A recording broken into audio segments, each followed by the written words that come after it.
What advice would you give to students who think that their situation isn't severe enough to merit talking to their campus wellbeing or mental health services or wellbeing here at Exeter? I mean, what would you say to students who think that they're in trouble but they don't think it's severe enough?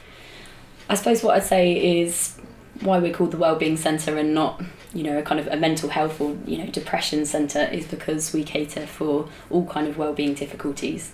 And that might be ranging from sort of homesickness to a difficulty with family or with relationships, all the way up to, mental health difficulties, bereavement and loss.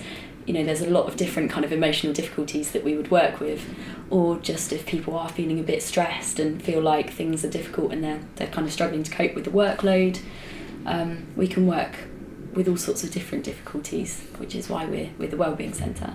So the types of support we have on offer really vary, so it's not necessarily just ongoing counselling. We have workshops which are just a space to come in and get some strategies and techniques for how to manage certain difficulties, like, for example, procrastination, perfectionism, stress busting, panic attacks, sleep, things like that.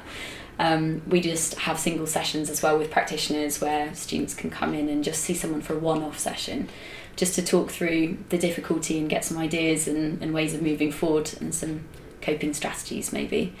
And it's really good to try and use those kinds of support as early as possible, because if you can get those coping strategies in place early on, then that can kind of stop the problem from getting more and more difficult and out of hand. So wellbeing is one of those kind of umbrella terms, which I suppose is just used quite generally.